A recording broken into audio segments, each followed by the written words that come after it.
that's what we're going to start with is our potatoes, and show you a really easy way to make really creamy mashed potatoes using the Universal Sauce.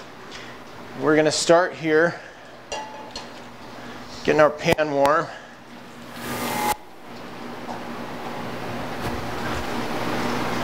All right, and this is actually,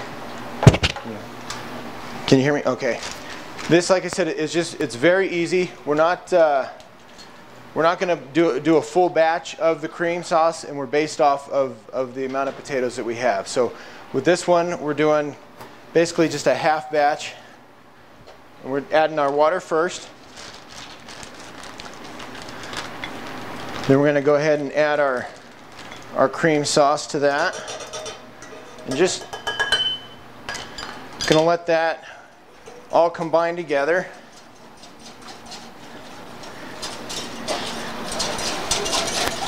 And this, like I've said before, if you've been to one of these before, this is really the tricky part, if you can even call it that, is just making sure that gets combined as soon as you put it in the water. And then that'll come up and thicken. Usually takes about 4 minutes is all. And then to this, we're just going to add a few other ingredients. And I'll talk about that for a second. We're going to add our Shirley J Chicken Bouillon. Now, anytime you're doing anything like this, I always like to use bouillon as opposed to just salt.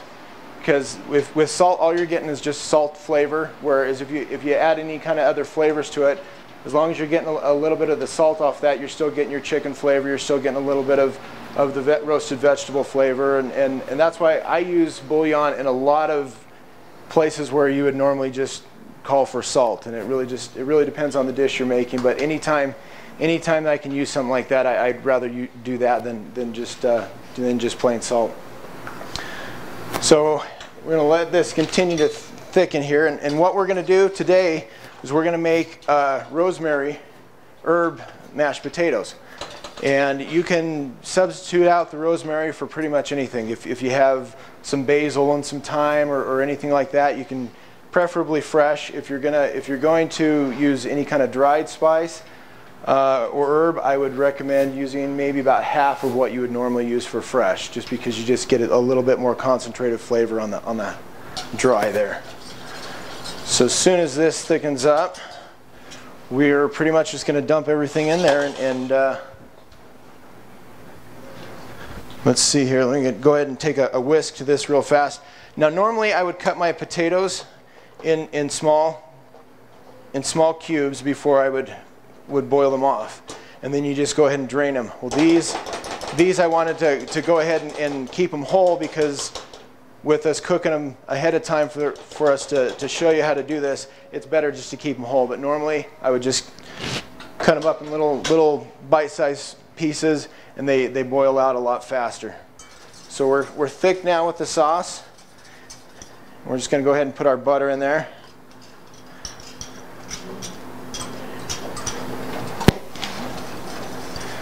We're going to go ahead and put our pepper and our rosemary. And I like adding all this to the heat of the sauce right now, because it's really going to bring out those flavors, and as the sauce mixes in with the potatoes, it'll incorporate on everything a lot faster and get everything, instead of having like pockets of rosemary or pockets of butter. And we're going to go ahead and put in our chicken bouillon. And if you tasted this right now, it'd probably be a little salty, but considering you're putting it into the plain potatoes, it'll really even out well. So that is pretty much all you have to do there. We're going to take and we're just going to pour this right on in the potatoes, and then we're just going to hit it with the electric mixer, and that is pretty much all you have to do.